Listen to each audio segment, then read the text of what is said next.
Hello दोस्तों, सभी को जय श्री राम और उम्मीद है कि आप सब बढ़िया होंगे और बढ़िया ही रहना। एपिसोड की शुरुआत में हम देखते हैं कि क्रिस हाथ हिलाकर विल्बर्ट को बुलाता है, लेकिन विल्बर्ट क्रिस को वहां देखकर खुश नहीं होता और क्रिस पर चिल्लाता है कि क्रिस तुम यहाँ क्या कर रहे हो। और क्रिस विल्बर्ट को चिढ़ाने के मूड में होते हुए बोलता है, अच्छा तो क्या आप ये जानना चाहते हैं। और विल्बर्ट इस चीज से चिढ़ भी जाता है और गुस्से से बोलता है, हाँ ऑफ कोर्स। तो क्रिस बताने लगता है कि वो ग्रैंड ड्यूक की आर्मी को ज्वाइन करना चाहता है और मैंने उनसे बहुत रिक्वेस्ट करी और फिर कैप्टन ने कहा कि अगर मैं इस दीवार पर चढ़ गया तो वो मुझे अपनी ट्रेनिंग में शामिल कर लेंगे। और ये सुनकर विल्बर्ट बोलता है कि गुस्ताव ये तुम्हें कहे, इस बात का कोई सेंस तो बन नहीं रहा है। और दोस्तों, गुस्ताव ने क्रिस को ये क्यों कहा, इसके लिए चलते हैं हम फ्लैशबैक में। हम देखते हैं क्रिस और बाकी दोनों बच्चे तीनों मिलकर कैप्टन और उनके साथियों से बार बार रिक्वेस्ट कर रहे होते हैं कि वे उन्हें भी आर्मी में ज्वाइन कर लें। तो तब जाकर गुस्ताव ने आखिर में उन तीनों से कहा कि अगर उन्होंने इस दीवार के ऊपर चढ़कर अपनी स्ट्रेंथ साबित कर दी तो वे उन्हें ट्रेनिंग में आने देंगे। और ये सुनकर वे तीनों खुश और एक्साइटमेंट के साथ दीवार पर चढ़ने लगते हैं और गुस्ताव अपने साथियों के साथ नीचे तीनों बच्चों पर भी नजर रखे होते हैं। और क्रिस विल्बर्ट को ये सब बातें नहीं बताता, सिर्फ ये बोलता है कि उन्होंने मेरी सिंसेरिटी और डिटर्मिनेशन को एक्नॉलेज किया है और इसलिए स्पेशल ट्रीटमेंट है। लेकिन बाकी दोनों बच्चे ऊपर नहीं चढ़ पा रहे होते हैं। और फिर हम देखते हैं कि क्रिस खड़े होते हुए विल्बर्ट से बोलता है कि वैसे भी मैंने इस दीवार पर चढ़ने के लिए एक तरह से खुद को चैलेंज दिया है और अब मैं ऑफिशियली ग्रैंड ड्यूक आर्मी का हिस्सा हूं और लॉर्ड विल, अब हम साथ में ही काम करेंगे। और ये बोलते हुए अचानक से क्रिस का बैलेंस बिगड़ने के कारण क्रिस गिरने लगता है, जिसके कारण सभी क्रिस के लिए डर गए होते हैं। और विल्बर्ट भी सिचुएशन देखकर जल्दी से अपने मैजिक का यूज करके क्रिस के पीछे आइस वॉल बनाकर क्रिस को गिरने से बचा लेता है। और विल्बर्ट क्रिस को केयरफुल रहने के लिए बोलता है। और दूसरी तरफ क्रिस, जो कि ये सब देखकर और ज्यादा एक्साइटेड होकर विल्बर्ट से बोलता है, वाओ अमेजिंग, जैसा कि लॉर्ड विल से उम्मीद थी और आप स्नोबॉल फाइट में भी बहुत कूल थे। और ये सुनकर विल्बर्ट बोलता है कि मैं कोई कूल बनने की कोशिश नहीं कर रहा था। और तभी क्रिस के पीछे से गुस्ताव गुस्से के साथ ऊपर आते हैं और क्रिस को उठाकर गुस्से से बोलते हैं कि मैंने तुम्हें कहा था कि जब तक ये खत्म न हो जाए तब तक पूरे अलर्ट रहना। और क्रिस, जिसकी डर के कारण हालत खराब हो गई होती है, वो डरते हुए बोलता है, लेकिन मैं ऊपर आ गया था। तो गुस्ताव क्रिस से बोलते हैं, आखिर तुम ये कैसे बोल रहे हो कि तुमने इसे ठीक से करा है। और विल्बर्ट से क्रिस की हालत देखी नहीं जाती है और वो गुस्ताव से बोलता है, गुस्ताव उसे आज मेरे लिए ट्रेनिंग में शामिल कर लो। और इसी के साथ सभी ट्रेनिंग ग्राउंड में होते हैं और ट्रेनिंग शुरू होने वाली होती है। विल्बर्ट को छोड़कर सभी एक्साइटेड होते हैं और फिर विल्बर्ट बोलता है, लेकिन ह्यू और एल्जा यहाँ क्या कर रहे हैं। तो एल्जा और ह्यू विल्बर्ट पर गुस्सा करने लगते हैं कि वो किसी को ऐसे कैसे बाहर कर सकते हैं। और ये सुनकर विल्बर्ट को उनकी बात थोड़ी ठीक भी लगती है, लेकिन ये कोई गेम नहीं बल्कि ट्रेनिंग है। और फिर एल्जा और ह्यू विल्बर्ट को इग्नोर करके ट्रेनिंग में शामिल हो जाते हैं और फिर हमारा सीन बदलता है। हम देखते हैं थोड़ी सी ट्रेनिंग से ही एल्जा की हालत खराब हो गई होती है, इतनी कि एल्जा से खड़ा भी नहीं हुआ जा रहा होता। और ये देखकर सभी एल्जा के लिए परेशान होते हैं। एल्जा के पास खड़ी मैट्स तो एल्जा की इतनी ज्यादा फिक्र करती हैं कि वे एल्जा को कपड़े में लपेटकर उठाकर रेस्ट करने ले जाने लगती हैं।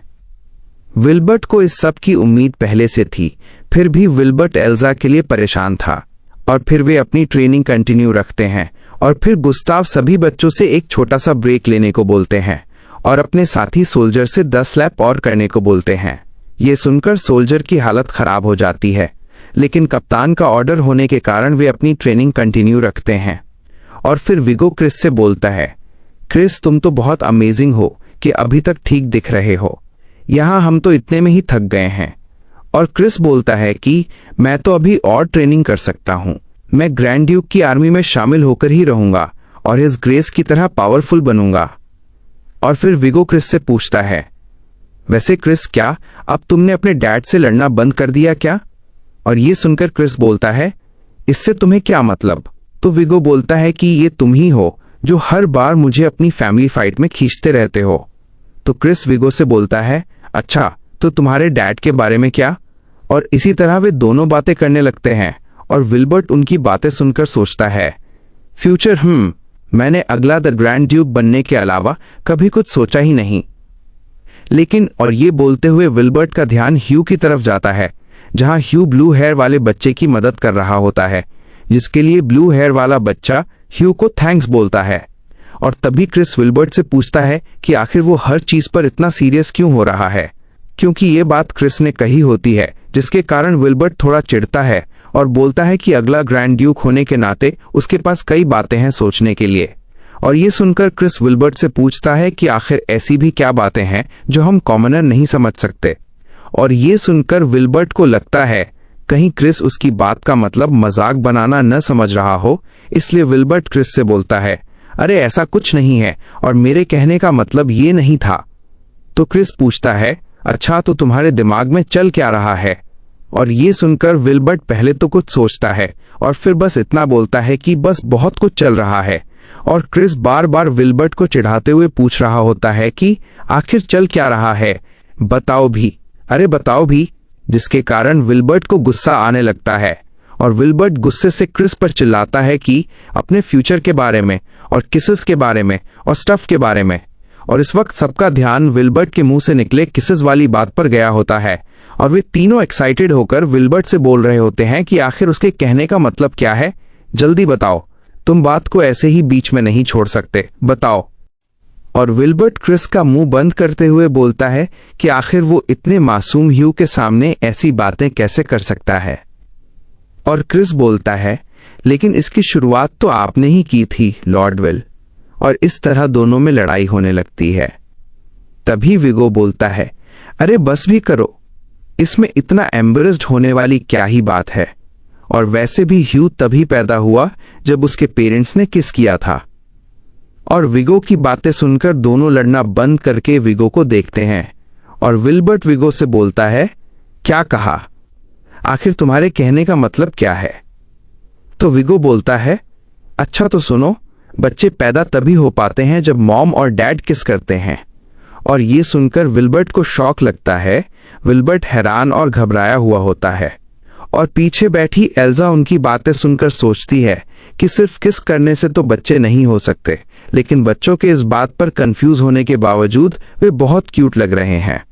लेकिन जब मैं ये सोच ही रही हूं तो, और तभी द ग्रैंड ड्यूक वहां आते हुए एल्जा से बोलते हैं कि मैंने सुना कि आप भी ट्रेनिंग में शामिल हुई हैं। और एल्जा द ग्रैंड ड्यूक को वहां देखकर खुश होती है और हंसते हुए बोलती है, हाँ लेकिन मैं उतने अच्छे से नहीं कर पाई। और द ग्रैंड ड्यूक बोलते हैं कि आप अपने आप को ज्यादा फोर्स न करें, बस। और फिर एल्जा द ग्रैंड ड्यूक से माफी मांगती है कि मेरे कारण आपको परेशानी हुई।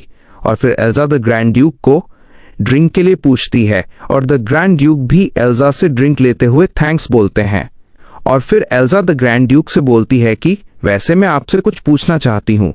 और द ग्रैंड ड्यूक अपनी ड्रिंक पीते हुए बोलते हैं, हाँ बिल्कुल खुलकर पूछिए जो पूछना है। और फिर एल्जा द ग्रैंड ड्यूक से पूछती है कि अच्छा तो बच्चे कैसे होते हैं। और ये सुनकर द ग्रैंड ड्यूक शॉक हो जाते हैं, जिसके कारण उनकी सारी ड्रिंक उनके कपड़ों पर ही गिर जाती है। और इसी के साथ ही ये एपिसोड भी खत्म होता है।